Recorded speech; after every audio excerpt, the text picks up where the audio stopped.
যে গোপীসকল বাকী সকল গোপীয়ে কৃষ্ণৰ অনুসন্ধান কৰি গৈ গৈ আনগৰাকী গোপীক লগ পালে তেওঁ বাটিত বাগৰি কান্দি আছে সমীপতে দেখৈ স্ত্ৰী কান্দৈ পাৰি গেৰি কি ভৈল বুলিয়া পাছে পুছে হবে বেৰি তোমাৰ কি হল বুলি সকলোৱে গৈ সুধিছে কৈক গৈলা কহ প্ৰাণ কৃষ্ণৰ বৃত্তান্ত আখি মুচি দিলা তাই সন্দুকি সিদ্ধান্ত কৃষ্ণ ক'ত গ'ল আমাক কোৱা এই বুলি তেওঁ চকু মুচি সিদ্ধান্ত দিছে কিবা সুধা সখী হব ফুটে মোৰ প্ৰাণ কৃষ্ণটো সাধিবে মোৰ নাথাকিলে মান যে মই কৃষ্ণক যেটো মান্যতা দিব লাগিছিল মই নিদিলো গতিকে মোৰ এতিয়া নিজৰ মন মই নিজে পৰম দুখিত হৈছো কুশক কণ্ঠে বিন্ধিবাক নেদিলন্ত গাত আলগাই তুলি মোক ফুৰাইলা কুলাত তেওঁ মোক কোনো মানে কাইতে যাতে বিন্ধিব নোৱাৰে কুলাত লৈ তেওঁ মোক মৰম কৰিছিল সেহি গৰ্বে কিনো মই পাপী ভৈলো অন্ধ যে ভগৱন্তৰ মৰম পাই মই গৰ্বিত হৈ গলো দম্ভ কৰি কৃষ্ণৰো বগাইবে গলো স্কন্ধ মই অহংকাৰত মত্ত হৈ কৃষ্ণৰ কান্ধত উঠিবলৈ মই কুণ্ঠাবোধ নকৰিলো এতেকে কৃষ্ণে মুঠ চাৰিলন্ত প্ৰীতি মই যেতিয়া কৃষ্ণৰ কান্ধত উঠাৰ কাৰণে যেতিয়া অগ্ৰসৰ হলো তেতিয়া তেওঁ মোৰ মৰম এৰি তেওঁ গুচি গল নজানিলো সিটো প্ৰভু কিনো কোনো ভেটি কোনফালে গল মই কোনো তলকিবই নোৱাৰিলো পৰম বিস্ময় শুনি ভৈল সবে গোপী তাইকো লগে লৈয়া বিচাৰিলা পুনৰপি সকলো আচৰিত হল আৰু তেওঁকো লগত লৈ কৃষ্ণক বিচাৰিবলৈ আৰম্ভ কৰিলে চন্দৰ প্ৰকাশ মানে ফুৰিলেক চাই নিৰ্বতিলা পাছে ঘূৰ অন্ধকাৰ পায় চন্দৰ পোহৰ থকালৈকে তেওঁ বিচাৰিলে আৰু অন্ধকাৰ দেখাৰ লগে লগে তেওঁলোক উলটিলে কৃষ্ণতে অৰ্পিলা মন কৃষ্ণৰে আলাপ কৃষ্ণ গুণ গায়া কৰি কৃষ্ণতে বিলাপ এতিয়া তেওঁলোকে মাত্ৰ এটাই উপায় পালে যে কৃষ্ণক লগ পাবৰ কাৰণে কৃষ্ণৰ গুণ আলাপ কৰাৰ বাদে কৃষ্ণৰ গুণ নাম লোৱাৰ বাদে আমাৰ আৰু বিকল্প নাই কৃষ্ণতো নিৰাশা হুয়া গোপী নিৰন্তৰে তথাপিতো গৃহক মনত নুসুমৰে গতিকে কৃষ্ণত তেওঁলোক নিৰাশা হৈ গল নিৰন্তৰে প্ৰত্যেক তথাপিতো গৃহক মনত নুসুমৰে তথাপিতো তেওঁলোকে কৃষ্ণক স্মৰণ গৃহত নকৰে জয়িত আছিলে কিৰিক কেশৱে সহিত দুনাই কালিন্দীৰ সবে নামিলা বালিত তেওঁলোকে য'ত কৃষ্ণৰ লগত খেলা ধূলা কৰিছিল সেই কালিন্দীৰ বালিলৈ তেওঁলোক গ'ল বহল মণ্ডলকাৰে হুয়া সবে শাৰী কৃষ্ণটো পাৰ্থিবে লৈলা যত গোপনাৰী তেওঁলোকে গোলাকাৰে বহি লৈ কৃষ্ণক চিন্তা কৰিবলৈ ধৰিলে প্ৰাৰ্থনা কৰিবলৈ ধৰিলে কৃষ্ণক দেখিলে আতি উত্ৰাউল চিতে দশু দিশে পুৰিবে লাগিলা কৃষ্ণ গীতে গতিকে কৃষ্ণৰ চাৰিওফালে দশু দিশে যেতিয়া কৃষ্ণৰ গুণ নাম তেওঁলোকে গাবলৈ ধৰিলে তেতিয়া তেওঁলোকে চিত্ততে কৃষ্ণক দৰ্শন কৰিব পাৰিলে কৃষ্ণপদ পংকজ নিবিৰ কৰি মন বোলা ৰাম ৰাম সবে সামাজিক মন এতিয়া আমাক কবিয়ে এটা পৰামৰ্শ দিছে যে আমি কৃষ্ণক দৰ্শন কৰিবলৈ হলে আমি শ্ৰৱণ কীৰ্তন ধৰ্মৰ আশ্ৰয় ল'ব লাগিব আপোনালোকে জানে কংসক বধ কৰিবৰ কাৰণে যেতিয়া অসুৰে কৃষ্ণ বলৰামক আনিব গৈছিল গোকুললৈ গোপীসকলে পঠাব খোজা নাছিল কিন্তু অসুৰে ক'লে কুৰকংসৰ অত্যাচাৰত মথুৰাবাসী ত্ৰাহি মধুসূদন দেখিছে হে গোপীসকল কেইটামান দিনৰ কাৰণে মাত্ৰ কৃষ্ণ বলৰামক মোক দিয়া আৰু কুৰকংসক বধ কৰাৰ পিছত মই আকৌ তোমালোকৰ মাজলৈকে পঠাই দিম অসুৰৰ কথাত বিশ্বাস কৰি পঠাই দিলে লৈ আনিলে ধনুযজ্ঞ ভংগ কৰি কংসক বধ কৰিলে কিন্তু কৃষ্ণ বলৰাম পুনৰ গোকুললৈ ঘূৰি নগল যাৰ কাৰণে গোপীসকলে কান্দি কাটি হিয়ালি জিয়ালি হৈছে খোৱা বোৱা এৰি দিছে অৱশেষত উপায়ন্তৰ হৈ ভগৱন্ত কৃষ্ণই উদ্ধৱক মাতি আনি ক'লে সখা মোৰ বিৰহত গোপীসকল কান্দি কাটি হিয়ালি জিয়ালি হৈছে খোৱা বোৱা এৰি দিছে তুমি গৈ অকণমান তেওঁলোকক প্ৰবোধ দি থৈ আহা আৰু মই যে তেওঁলোকৰ লগতে আছো এই কথাটো বুজাই থৈ আহা কৃষ্ণৰ নিৰ্দেশনা পাই আহি গল অহাৰ লগে লগে উদ্ধৱক দেখি গোটেই গোপীসকলে বেৰি কৃষ্ণৰ বাৰ্তা লৈছে কিয় অহা নাই কেতিয়া আহিব কিয় নাহে বিভিন্ন প্ৰশ্ন উদ্ধৱে কৈছে হে গোপীসকল তোমালোকে যিজন কৃষ্ণৰ কাৰণে ইমান হিয়াকুল বিয়াকুল কৰিছা খোৱা বোৱা এৰি দিছা সেইজন কৃষ্ণ দেখোন তোমালোকৰ সকলোৰে হৃদয়ে হৃদয় আছে বোলে কেনেকৈ যেনেকৈ সকলো কাঠতে অগ্নি সোমাই আছে তেওঁ উপমা দিছে অসমস্ত কাষ্ঠতে অগ্নি আসন্ত বিয়াপি অঘৰিখন বিনেতাংক নেদেখে তথাপি সকলো কাঠতে জুই সোমাই আছে কিন্তু যেতিয়ালৈকে ঘঁহাই দিয়া নাযায় তেতিয়ালৈকে তাৰ ভিতৰৰ জুইটো কোনেও দেখা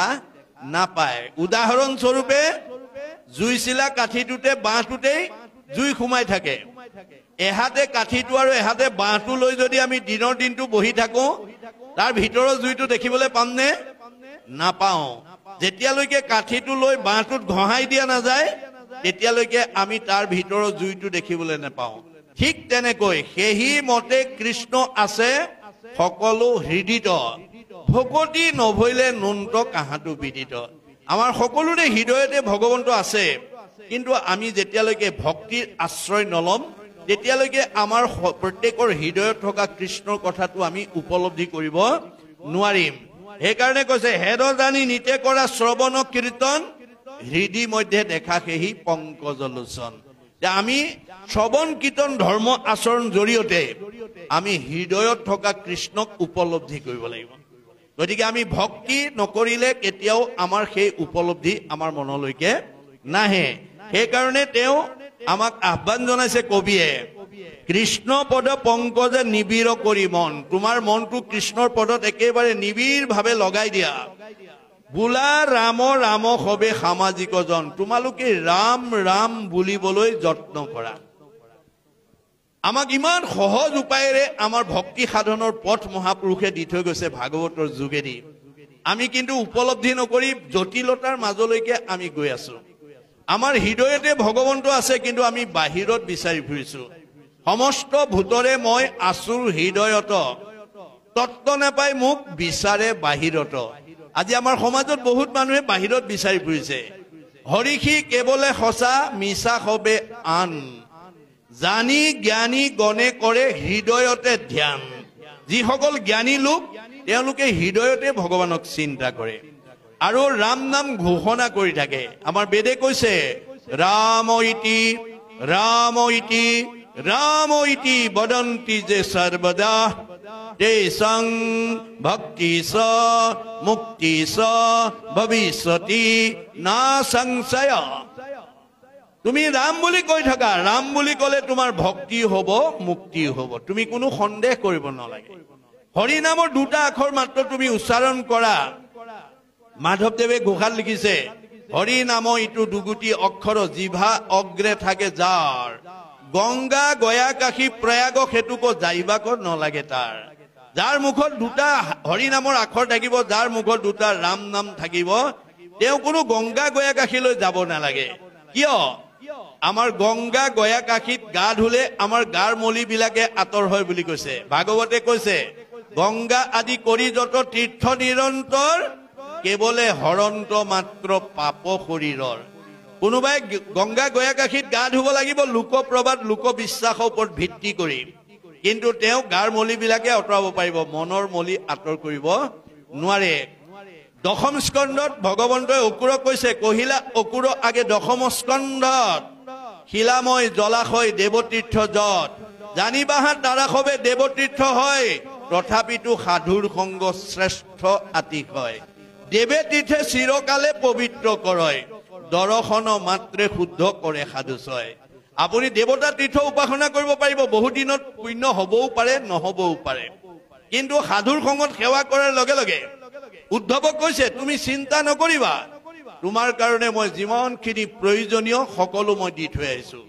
তোমাৰ কাৰণে পুণ্য ভূমি প্ৰতিষ্ঠা কৰি থৈ আহিছো তোমাৰ কাৰণে সত্ৰ প্ৰতিষ্ঠা কৰি থৈ আহিছো তোমাৰ কাৰণে বৈকুণ্ঠ প্ৰতিষ্ঠা কৰি থৈ আহিছো তোমাৰ কাৰণে তীৰ্থ প্ৰতিষ্ঠা কৰি থৈ আহিছো আৰু মই প্ৰয়াণৰ পিছত তোমাৰ মাজতে আছো নিশ্চয় কৰি কহো শুনা সাৱধানে তুমি ভকত যি স্থানে থাকে সেই পুণ্য ভূমি আজি আমাৰ পুণ্য ভূমি শ্ৰৱণ কীৰ্তন মোৰ কৰে যত্ৰ যত্ৰ দ্বিতীয় বৈকুণ্ঠ সিটো তাকে বোলে সত্ৰ এয়াই দ্বিতীয় বৈকুণ্ঠ, এয়াই সত্ৰ। নহং তিষ্ঠামি বৈকুণ্ঠে যোগী নং হৃদয়ে ন স মদ্ভক্তা যত্ৰ গায়ন্তী তত্ৰ তিষ্ঠামি নাৰদ। হে নাৰদ, মোক যোগীৰ হৃদয়ত বিচাৰি নাপাবা, মোক বৈকুণ্ঠত বিচাৰি নাপাবা। মোৰ ভকতে য'ত মোৰ গুণ নাম লয় তাতেই মোক বিচাৰি পাবা। আমাৰ মাধৱদেৱে কৈছে, নিৰ্গুণ কৃষ্ণৰ গুণ গাৱে সদা বসিয়া যথাত। একান্ত ভকত হবে নিৰ্গুণ কৃষ্ণৰ গুণ গাৱে সদা বসিয়া যথাত। বৈকুণ্ঠকো পৰি হৰি যোগীৰো হৃদয় এৰি থাকা হৰি সাক্ষাতে তথাত। গতিকে ইয়াত আজি সাক্ষাৎ ভগৱন্ত বিদ্যমান হৈ আছে। আমাৰ অকল এইটো হিন্দু দৰ্শনে নহয়, খ্ৰীষ্টিয়ানত কৈছে, বাইবেলত কৈছে, হুৱেৰ টু অৰ মোৰ এছেম্বল, যি ঠাইত দুজন বা তাতকৈ অধিক মানুহ গোট খায়, ইন মাই নেম, মোৰ নাম লয়, আই এম দেয়াৰ, মই তাতেই থাকো।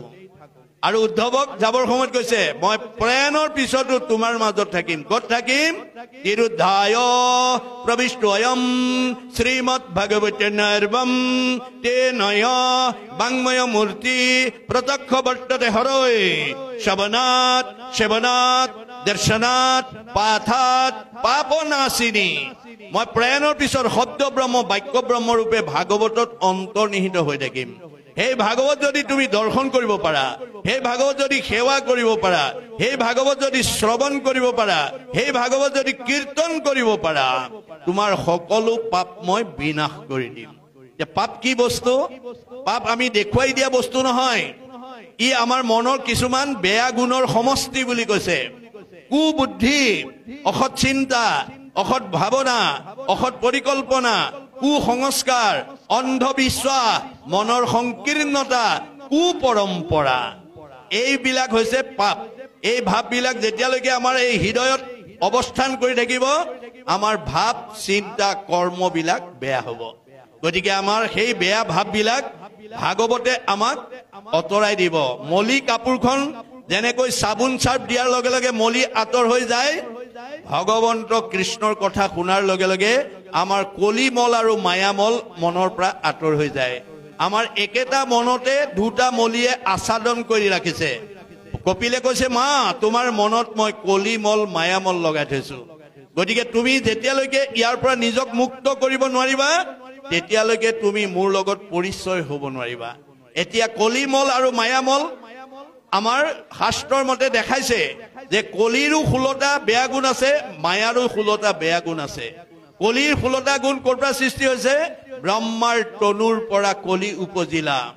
পৰম দাৰুণ বেশ বিৰিঞ্চি দেখিলা, কোন কৰ্ম কৰো প্ৰভু কৰিও আদেশ, দিওঁ ৰাজ পদতজু পাওঁ উপদেশ। ব্ৰহ্মাৰ দেহৰ পৰা কলি উৎপত্তি হৈ দেউতাকক দাবী কৰিছে, পিতা মোক জন্ম দিলেই নহব, ভোগৰ সামগ্ৰী গোটাই দিয়া। শুনি চাৰি মুখে ব্ৰহ্মা গুণিয়া চাহিলা, তাৰো ভাৱ দেখি তাকো কলি নাম দিলা। মানে জন্ম হৈয়ে যিটো ল'ৰাই ভোগৰ সামগ্ৰী বিচাৰিছে, চাৰিখন মুখেৰে ভাবি পেলাই তেওঁৰ নামটো কলি থলে আৰু সামগ্ৰী গোটাই দিলে। কি? মলিনী নলিনী নামে দুই ভাৰ্যা দিলা, দুহান্তৰ হন্তে চাৰি পুত্ৰ উপজিলা। দুগৰাকী বিয়া কৰাই দিলে নলিনী আৰু মলিনী নামে, আৰু তাৰ পৰা 4টা পুত্ৰ জন্ম হল। আপোনালোকৰো হৈছে নেকি চাব। কাম ক্ৰোধ লোভ মোহ 4 পুত্ৰ জাত, গৰ্ব অহংকাৰ 2 মন্ত্ৰী যে সাক্ষাৎ। কলিৰ পুতেককেইটাৰ নাম কাম ক্ৰোধ লোভ মোহ, গৰ্ব আৰু অহংকাৰ বুদ্ধি দিয়া মন্ত্ৰী। দম্ভ দেশ ইৰিষা অসূয়াক 4জন, সেনাপতি পাতি দিলা ব্ৰহ্মাৰ বচন। এইকেইজনক আগ্ৰণুৱা পাতি দিলে। হিংসা পৈশন্য ইৰিষা মদ মৎসৰক,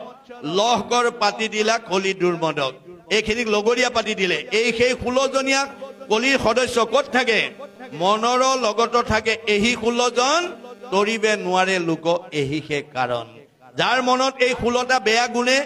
আচ্ছাদন কৰি থাকিব, সি ভকতৰ সংগলৈ আহিব নোৱাৰে, নামঘৰলৈ আহিব নোৱাৰে, ঈশ্বৰৰ কথা শুনিব নোৱাৰে। এইটো মনৰ এপিঠিৰ মলি। আনটো পিঠিত আকৌ মায়াৰ মলি। মায়াৰ মলিও 16টা বেয়া গুণৰ সমষ্টি। দম্ভ দৰ্প পৰ নিন্দা অভিমান তিৰস্কাৰ, লোভ মোহ কাম ক্ৰোধ গৰ্ব অহংকাৰ, হিংসা কামনা আশা হঠ বেভিচাৰ, এই 16 গোটপুত্ৰ জানিবা মায়াৰ। ক'ত থাকে? মনৰ লগত থাকে এই 16জন তৰিবে নোৱাৰে লোক এহি সেই কাৰণ যাৰ মনত এই মানে মায়া আৰু কলিমল 16টা 32টা মায়াই যাৰ মনটো আচৰণ কৰি থাকিব আকাশত যেনেকৈ ডাৱৰ থাকিলে সূৰ্যক দেখা নাপায় আমাৰ মনৰ মাজত যেতিয়ালৈকে এই মায়ামল আৰু কলিমলে প্ৰভাৱ পেলাই থাকিব তেতিয়ালৈকে আমি ঈশ্বৰক চিনি নাপাম গতিকে আমাৰ ইয়াৰ পৰা মুক্ত হ'বৰ কাৰণে কপিলে মাকক কৈছে মনশুদ্ধি আদি কৰি যতেক আশ্ৰয় সৎসংগ সবাৰো মূল জানিবা নিশ্চয় যেনেকৈ কাপোৰ মলি গুছাবৰ কাৰণে চাবোন চাৰ্ফ ব্যৱহাৰ কৰিব লাগে আমাৰ মনৰ বেয়া ভাববিলাক অতৰাবলৈ সাধুৰ সংগলৈ আহিব লাগে গতিকে ইয়ালৈকে নহালৈকে আমি তীৰ্থ কৰি আমি নিজক পবিত্ৰ কৰিব নোৱাৰো এয়া আমাৰ ভাগৱত দৰ্শন আপোনালোকে জানে মহাভাৰতৰ যুদ্ধৰ পিছত 14 বছৰ তীৰ্থ পৰ্যটন কৰি যেতিয়া বিদুৰ ঘূৰি আহিছিল পদুলিৰ মূৰৰ পৰা কুন্তিকে প্ৰমুখ্য কৰি পঞ্চ পাণ্ডৱে যেতিয়া তেওঁক আগুৱাই আনিবৰ কাৰণে গৈছিল যুধিষ্ঠিৰে হাবত মাৰি ধৰি খুৰাকক কান্দি কান্দি কৈছিল খুৰাদেউ তুমি অতদিন ক'ত তীৰ্থ কৰিলা ক'ত খালা ক'ত শুলা মই ভাবিছো তুমি তীৰ্থ কৰি তুমি পবিত্ৰ হোৱা নাই তুমিহে তীৰ্থক পবিত্ৰ কৰিলা অকুৰ্ণ ক্ষেত্ৰ তীৰ্থভূমি এতকালে ফুৰা ভ্ৰমি কেনমতে মিলিল আহাৰ জানিলো তোমাক পাই তীৰ্থে পবিত্ৰ ভৈলা তীৰ্থৰেখে সাধা উপকাৰ খুৰাদেউ মই ভাবিছো তুমি তীৰ্থত গৈ তুমি পবিত্ৰ হোৱা নাই তুমিহে তীৰ্থক পবিত্ৰ কৰিলা বোলে কাৰণ অপাতকীৰ সংস্পৰ্শত গংগাৱাদী তীৰ্থযত পাপে হুৱে পৰম মলিন হৰিক হৃদয়ে লৈ ভকতে পৰশে গৈ তেবে হুৱে পাতকৰ হীন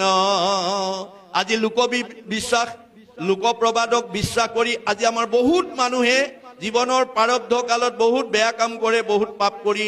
জীৱনৰ শেষ বেলা পাপ ক্ষয় কৰিবৰ কাৰণে গংগা গয়াকাশীত স্নান কৰে গৈ কিন্তু আমাৰ বেদে কৈছে ভাগৱতে কৈছে তেওঁ সেই ধৰণে গা ধুবলৈ গৈ গংগা গয়াকাশীকো পাপী কৰিহে তুলিলে গতিকে তেওঁলোকে চুই দিয়াৰ লগে লগে পাপীবিলাকে চুই দিয়াৰ লগে লগে গংগা গয়াকাশীবিলাক পাপী হৈ যায় আৰু তেওঁলোক ভকত কাৰণে ভগৱন্তক প্ৰাৰ্থনা কৰে পবিত্ৰ কৰিবে লাগি মহাতীৰ্থ জল তীৰ্থে তীৰ্থে ফুৰে তজু ভকতসকল গতিকে তীৰ্থবিলাকক পবিত্ৰ কৰিবৰ কাৰণে ভকতসকল তীৰ্থলৈ যায় ভকত পবিত্ৰ হ'বৰ কাৰণে নহয় যাৰ কাৰণে শংকৰদেৱে একাধিকবাৰ তীৰ্থ পৰ্যটন কৰা আমাৰ গুৰু চৰিত্ৰত উল্লেখ আছে এই কথাবোৰ আমি যেতিয়ালৈকে বিজ্ঞানসন্মতভাৱে আমি উপলব্ধি কৰিব নোৱাৰিম তেতিয়ালৈকে হয়তো আমাক কুপৰম্পৰাই আমাৰ মনক বিপথে পৰিচালিত কৰিব গতিকে আমি ভাগৱতৰ দৰ্শনৰ জৰিয়তে নিজৰ লগতে আমাৰ উঠি অহা প্ৰজন্মক যাতে শুদ্ধ পথৰ সন্ধান দিব পাৰো তাৰ কাৰণে আমি ভাগৱত শ্ৰৱণ কৰিবই লাগিব ভাগৱত শুনাৰ বিনে পুথিগত জ্ঞানে আমাক প্ৰকৃত মানুহ কৰিব নোৱাৰে এয়া মোৰ মত নহয় প্ৰাচাত্য শিক্ষাবিদ ৰাইবানে কৈছে for all round development of student religious education is essential এজন ছাত্ৰ প্ৰকৃত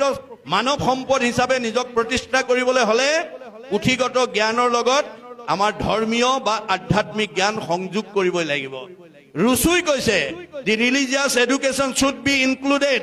in the curriculum because it is through religion that the fact of youth can be set on the road to the absolute values truth beauty and goodness সত্য শিৱ সুন্দৰক আৰাধনা কৰিবলৈ হলে পুথিগত জ্ঞানৰ লগত আমি আধ্যাত্মিক আৰু মানে ধৰ্মীয় দুখ গুণ আমি শিক্ষা যোগ কৰিবই লাগিব আজি যাৰ কাৰণে আমাৰ সমাজত এই ভাগৱত চৰ্চা মই আপোনালোকক আজি বিশেষভাৱে দৃষ্টি আকৰ্ষণ কৰিব খুজিছো আপোনালোকে যদি এই ভাগৱত পাঠ ব্যাখ্যা অনুষ্ঠান দীৰ্ঘম্যাদী কৰি যদি ইয়াত আলোচনা কৰিব পাৰে ইয়াৰ কাৰণে আপোনালোকে যিসকলে দান বৰঙণি দিছে আপোনালোকৰ জীৱন সাৰ্থক কৰিছে আমাৰ ধন উপাৰ্জন কৰিলেই নহব তাক ব্যয় কৰিব জানিব লাগিব অৰ্থ উপাৰ্জন কৰিলেই নহব তাক খৰচ কৰিব জানিব লাগিব আমাৰ গুৰুজনে ভাগৱতত কৈছে অৰ্থ আৰ্জি বাৰ কিঞ্চিত একো নাহি ফল যদি নভজয় হৰি চৰণ কমল ধন উপাৰ্জন কৰি যদি ঈশ্বৰ সেৱা কামত যদি খৰচ নকৰে সেই ধনৰ কোনো মূল্য নাই দুখ কৰি ধন ধান আৰ্জা যত মানে কৃষ্ণে এৰে যদি তাকো খাইবে আনে তুমি এই দুখন হাতেৰে যিমান ধন উপাৰ্জন নকৰা মই যিদিনাখন তোমাৰ দেহৰ পৰা ওলাই যাম তুমি ঘটা ধন আনে ভোগ কৰিব সেই কাৰণে জীয়াই থাকোতে নিজ হস্তে আৰ্জিত যি উক জগন্নাথ কিছু ব্যয় কৰি উক হৰিৰ সেৱাত এই দুখন হাতেৰে যি উপাৰ্জন কৰিছা তাৰ কিবা এটা অংশ মোৰ কামত ব্যৱহাৰ কৰিবা জিবা কিছু আছে ধন তেজা তাৰো মোহমন কিছু ব্যয় কৰা হৰি অৰ্থে আজি আপোনালোকে ইয়ালৈ বহুতে দান বৰঙণি দিছে কোনোবাই এসাঁজ দিছে কোনোবাই চাহ জলপান দিছে কোনোবাই দালি দিছে আলু দিছে ইত্যাদি ইত্যাদি দেখাত কিন্তু খৰচ হৈছে কিন্তু আমাৰ বেদৰ মতে জমা হৈছে জিবা কিছু আছে ধন তেজা তাৰো মোহমন কিছু ব্যয় কৰা হৰি অৰ্থে তেবেখে ভকতি বাঢ়ে মাধৱত প্ৰেম চৰে তেবে ধন নাযায় তাৰো ব্যৰ্থে আজি এই তিনদিনীয়া অনুষ্ঠানলৈ দিয়া দান বৰঙণিখিনি দেখাত যদিও খৰচ হৈছে আসলতে জমা হৈছে কেনেকৈ এক গুণ লগাইলে অনন্ত গুণ হয় নাজানি মুগুদ হবে ধন সাঞ্চিত হয় আমাৰ ভগৱানৰ কামত এগুণ লগালে ভগৱন্তই অনন্ত গুণ দি দিয়ে ভগৱন্তই ভকতৰ ধাৰ নাখায় তাৰ উদাহৰণ দ্ৰৌপদীৰ ক্ষেত্ৰত দেখুৱাই থৈ গৈছে দ্ৰৌপদীয়ে কৃষ্ণ অস্ত্ৰ পৰিচালনা কৰোঁতে আঙুলি কাটি তেজ ওলাওঁতে তেওঁ পিন্ধি যোৱা শাৰীখনৰ আচল এটাকে ফালি আঙুলিত বান্ধি তেজ ৰাখি দিছিল এটুকুৰা বস্ত্ৰ ভকতৰ ধাৰ লাগিছিল এটুকুৰা বস্ত্ৰৰ ধাৰ অনন্ত বস্ত্ৰৰূপে পৰিশোধ কৰি দি ভকতক উদ্ধাৰ কৰিছে কোনদিনা ৰজস্বলা অৱস্থাত যিদিনাখন দুষাখনে দ্ৰৌপদী ৰাজসভাত বস্ত্ৰহৰণ কৰিছিল সেইদিনা বস্ত্ৰৰ ধাৰ বস্ত্ৰৰে পৰিশোধ কৰি দ্ৰৌপদীক উদ্ধাৰ কৰিছিল দ্ৰৌপদীক যদি দিয়ে আমাক নিদিব কিয় এই বিশ্বাস আমি গঢ়ি ল'ব লাগিব সেইকাৰণে আমাৰ অষ্টম স্কন্ধ ভাগৱতত কৈছে যদি মই দিয়া ধন থকা সত্ত্বেও তুমি যদি মোৰ কামত ব্যৱহাৰ কৰিব নাজানা ধন সাঞ্চি যিটো বিষ্ণু বৈষ্ণৱক নেদয় গৃহাগত ভৈলে তাক নাই বুলি খেদয়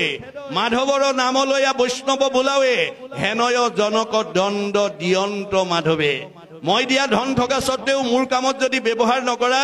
মই মোৰ কামৰ কাৰণে বিচাৰি গলে যদি নাই বুলি খেদি পঠিওৱা তুমি বৈষ্ণৱেই হোৱা বা অবৈষ্ণৱে হোৱা তোমাক মই দণ্ডনীয় কৰিম কেনেকৈ নুহি সুৰে নেই নুহি অগ্নিয়ে দহয় নুহি দণ্ড বন্ধ হুইয়া ৰাজাই লয় তোমাৰ ধনটো হয় চুৰ ডকাইত উগ্ৰপন্থীৰ দ্বাৰা নিম নহলে আকস্মিক দুৰ্ঘটনা বেমাৰ আজাৰ কৰি ডাক্তৰক খুৱাম নহলে কাজিয়া পেচাল লাগি কেছ মামলা লাগি পুলিচে খাব সিমানতো ৰেহাই নিদিও হা ধন বুলি পাছে কান্দেৰাও বান্ধি ঘৰে ঘৰে ভিক্ষা মাগে কৃষ্ণ কৃষ্ণ বুলি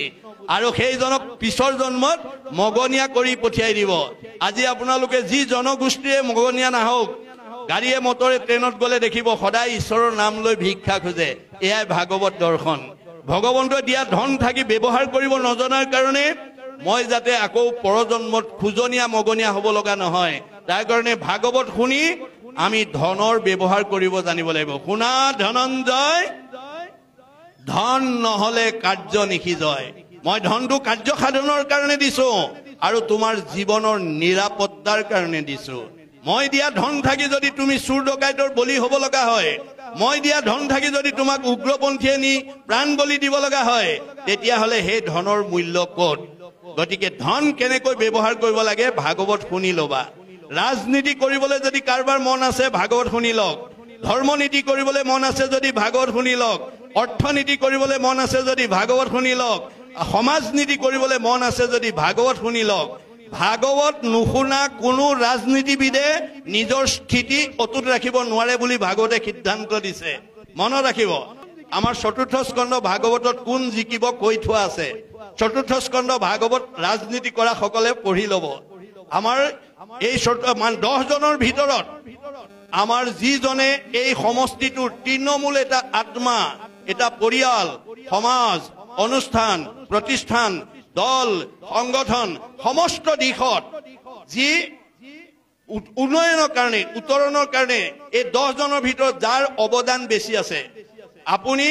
এই অঞ্চলটো ভগৱন্তই কৈছে মই দিয়া প্ৰতিভাটো মোৰ কাৰণে ব্যৱহাৰ কৰিবলৈ শিকিবা মই মানে এটা আত্মা মই মানে পৰিয়াল মই মানে সমাজ, মই মানে অনুষ্ঠান, মই মানে প্ৰতিষ্ঠান, মই মানে দল, মই মানে সংগঠন, মই মানে জড় জগত, মই মানে জীৱ জগত, মই মানে নিখিল জগত। অহমেবাস্য মে অগ্ৰে ন অন্যচ্ছদ অচ্ছদ পৰম প্ৰচ্ছাদহম যো এতৈছ যো অৱশিষ্টতে শৈশয় অহম। আদিত মই, মধ্যত মই, শেষত ময়েই থাকিম। মহাপুৰুষ শংকৰদেৱে কৈছে জগতৰ পূৰ্বে মই মাত্ৰ থাকো জানো, কাৰ্য কাৰণৰ কিছু নাছিলে ক আন, মোক মাত্ৰ দেখিবে ক সৃষ্টিৰ মধ্যত, দেখা শুনা মানে মাত্ৰ মই বিচাৰত, মই অৱশেষত থাকো সৃষ্টিৰ অন্তত, কুণ্ডল ভাগিলে যেন সোণা স্বৰূপত। সোণৰ পৰা বহুত অলংকাৰ তৈয়াৰ কৰে, অলংকাৰ বিলাকৰ নিজা নিজা ডিজাইন আছে আৰু তাৰ এটা ম্যাদ আছে। নিৰ্দিষ্ট ম্যাদৰ পিছত সোণৰ অলংকাৰ ভাগি গলে আকৌ সোণেই হৈ যায়। আমাৰ দেহবোৰ অলংকাৰ, আমাৰ কোটি কোটি মানুহ ভগৱন্তই সৃষ্টি কৰিছে, কাৰো ডিজাইনৰ লগত কাৰো ডিজাইন নিমিলে। আৰু আমাৰ এই নৰৰূপী মানে অলংকাৰটোৰ ম্যাদ কিমান দিছে? মনুষ্যৰ আয়ুষত বৰিষ সংখ্যাত 100 বছৰ দিছে, মনত ৰাখিব। কিন্তু ভাগৱত শুনি আপুনি যদি 8 প্ৰকাৰ সদাচাৰ মানি চলিব পাৰে, কায়ৰ সদাচাৰ, বাক্যৰ সদাচাৰ, মনৰ সদাচাৰ, গমন সদাচাৰ, শৌচ সদাচাৰ, অন্ন সদাচাৰ, স্নান সদাচাৰ, শয়ন সদাচাৰ, এই 8 প্ৰকাৰ সদাচাৰ যদি মানি চলিব পাৰে, ভগৱন্ত দিয়াতকৈ আয়ুস বঢ়াব পাৰিব। ভগৱন্তই আমাক সকলোকে 100 বছৰ দিছে, তৎসত্ত্বেও আমাৰ মাজৰ পৰা বহুত 100 বছৰ আগতে বিদায় লৈছে। গণ্ডগোল ক'ত লাগিল? গণ্ডগোল ক'ত লাগিল? আপুনি ভাগৱত নুশুনিলে সেই গণ্ডগোলৰ পৰা নিজক মুক্ত কৰিব নোৱাৰিব। আজি আমাৰ উঠি অহা প্ৰজন্মই ভাগৱত শুনিবলৈ নাহে। আজি তেওঁলোক ডেকা গাভৰু হৈ আছে, কালিলে তেওঁলোকে সংসাৰ কৰিব লাগিব। এইটো আমাৰ প্ৰকৃতিৰ নিয়ম। কিন্তু আজি বহুত ডেকা গাভৰুৱে নাজানে কিয় সংসাৰ কৰিব লাগে। কিম অৰ্থে বিবাহম, এয়া ঋষি মুনিৰ প্ৰশ্ন। ঋগ্বেদত কৈছে অথ পুৰুষস্তাৱত সৰ্ব যত জয়ং ন বিন্দতে যত জয়ং বিন্দতে অথ প্ৰজায়তে তহি সৰ্ব ভৱতি। আমি কিয় বিয়া পাতিব লাগে? আমি বৈবাহিক সম্পৰ্কৰ দ্বাৰা নিজৰ বংশটো অনাগত দিনত ৰাখি যাবৰ কাৰণে, পুত্ৰ কন্যা জন্ম দিবৰ কাৰণে আমি বিয়া পাতিব লাগে। কি অৰ্থে বিবাহম? পুত্ৰাৰ্থে বিবাহম। পুত্ৰ কন্যা জন্ম দিবৰ কাৰণে বিয়া পাতিব লাগে। কি অৰ্থে পুত্ৰম? কি কাৰণে পুত্ৰ কন্যা জন্ম দিব লাগে? আমাৰ নাৰদী পুৰাণত কৈছে পুণ্যাম নৰকে তাৰ পুত্ৰাহ। পুণ্যাম নৰকৰ পৰা পিতৃ মাতৃক উদ্ধাৰ কৰিবৰ কাৰণে পুত্ৰ কন্যা জন্ম দিব লাগিব। আমাৰ পুণ্যাম নৰক পিতৃ মাতৃৰ জীৱনলৈ কেতিয়া আহিব? আমাৰ ভাগৱতে কৈছে 60 বছৰৰ পিছত, এটাৰ পিছত এটাকৈ, ওৱান আফটাৰ আনাডাৰ, এটাৰ পিছত এটাকৈ কালৰ অতৰ্কিত গতিত আপোনাৰ এই দেহ জগতখনলৈ আপোনাৰ পুণ্যাম নৰক নামি আহিব। আজি কিচকিচিয়া চুলি কেইডাল 60 বছৰৰ পিছত মৰাপাতৰ দৰে বগা হৈ যাব। এমাইললৈকে দেখা চকুযোৰ দৃষ্টিশক্তি কমি আহিব। ৰিং মাৰিলে শুনা কাণখনৰ শ্ৰৱণ শক্তি কমি আহিব। টান টান বস্তু চুবোৱা দাঁতকেইটা খুলুক ধুলুক হ'ব। কমনীয় দেহাটো খুতুৰা খুতুৰ পৰিব। যাওঁ বুলিলে যাওঁ, খাওঁ বুলিলে খাওঁ বোলা দেহাটোৰ মুখৰ আগত জীয়াৰী বোৱাৰীয়ে এমুঠি নিদিলে খাবলৈ নোপোৱা এটা দিন আমাৰ জীৱনলৈ নামি আহিব। সেই দিনাখন আপুনি জন্ম দিয়া পুত্ৰ কন্যাই আপোনাক লালন পালন, পিন্ধন খুৱন, শ্ৰদ্ধা ভক্তি মৰম চেনেহ কৰিব লাগিব। কিন্তু কোন পুত্ৰই কৰিব? আমাৰ ভাগৱতত কৈছে পুত্ৰে উত্তৰাইবে বুলি শুনি আছা শাস্ত্ৰ, বৈষ্ণৱ পুত্ৰকা লাগি বুলি আছে মাত্ৰ। পুত্ৰই সেই শুশ্ৰূষা পিতৃ মাতৃ কৰিব বুলি শাস্ত্ৰই কৈছে সঁচা, কিন্তু বৈষ্ণৱ পুত্ৰ জন্ম দিব লাগিব। অবৈষ্ণৱ পুত্ৰ যদি উপজে বংশত, স্বৰ্গহন্তে পিতৃক পেলাৱে নৰকত। আপোনাৰ অবৈষ্ণৱ পুত্ৰ যদি জন্ম দিয়ে, স্বৰ্গত থকা পিতৃকো নৰকলৈ নমাই আনিব। আজি আপোনালোকে দেখিছে বহুত পিতৃ মাতৃয়ে পঢ়াই শুনাই ল'ৰাক ডাক্তৰ, ইঞ্জিনিয়াৰ, অফিচাৰ, প্ৰবক্তা, অধিবক্তা, বুদ্ধিজীৱী, জ্ঞানী মানি বহুত বহুত উচ্চ পদস্থ বিষয়ত চাকৰি কৰাৰ যোগ্যতা দিছে। কিন্তু সেই সকল পুত্ৰই ভাগৱতৰ দৰ্শন নুশুনাৰ কাৰণে, ভাগৱতৰ দৰ্শন নজনাৰ কাৰণে, আনৰতো দূৰৰ কথা, জন্মদাতা পিতৃ মাতৃক বৃদ্ধ বয়সত কেনেকৈ সেৱা কৰিব লাগে, কেনেকৈ শুশ্ৰূষা কৰিব লাগে, কেনেকৈ মৰম কৰিব লাগে, কেনেকৈ আদৰ কৰিব লাগে তাক নাজানি বহুতে কি কৰিছে? বৃদ্ধাশ্ৰমলৈ পঠাই দিছে। গতিকে সেই সকল কিন্তু একেবাৰে অজ্ঞ নহয়। গতিকে সেইসকল শিক্ষাই দীক্ষাই বহুত আগবঢ়া যিসকলে শিক্ষা দীক্ষা লৈ উচ্চ পদস্থ চাকৰি কৰি নিজৰ জন্মদাতা পিতৃ মাতৃক বৃদ্ধাশ্ৰমলৈ পঠাইছে তেওঁলোকৰ জীৱন ধিক তেওঁলোকৰ শিক্ষা ধিক সেই শিক্ষাৰ কোনো মূল্য নাই গতিকে আপুনি বৈষ্ণৱ পুত্ৰ জন্ম দিব লাগিব আমাৰ উঠি অহা প্ৰজন্মই জানিব লাগিব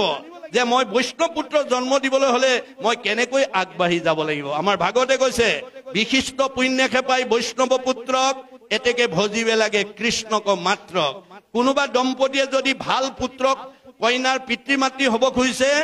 এক দেও এক সেউ একবিনে নাই কেউ এক ভগৱন্তক শয়নে সপোনে স্নানে গুপ্যস্থানে আপুনি ভক্তি কৰিব লাগিব কৃষ্ণ তুষ্ট ভৈলে জন পুত্ৰ উপজয় কৃষ্ণ কি পৰম পুত্ৰ মিত্ৰ ভাতৃছয় গতিকে আপোনাৰ যিসকল পুত্ৰ মিত্ৰ ভাতৃ বুলি আপুনি বংশ পৰিয়াল বুলি আপুনি সাৱতি ধৰি আছে সেইসকল ভগৱন্তৰ অংশ জীৱ আপুনি যেনেকৈ খেতি কৰিছে তেনেকুৱা শস্যহে আপোনাৰ ঘৰলৈ পঠাব গতিকে আমি উঠি অহা প্ৰজন্মই ভাগৱত শুনি আমি এই কথা জানিব লাগিব আমি সময়ৰ প্ৰয়োগ কৰিব জানিব লাগিব আৰু দুইজন একমনা হ'ব লাগিব পুৰুষ প্ৰকৃতি হবা একমতি তেহে সিজিব হৰিত ভগতি স্বামী স্ত্ৰী দুইজনেই ভাগৱতৰ জ্ঞান থাকিব লাগিব স্বামীৰ আছে ভাৰ্যাৰ নাই ভাৰ্যাৰ আছে স্বামীৰ নাই সেই দম্পতীয়ে কেতিয়াও মনে বসা মনে ভবা সন্তানৰ পিতৃ মাতৃ হ'ব নোৱাৰিব তাৰ কথা আমাক কশ্যপ ঋষিয়ে দেখুৱাই থৈ গৈছে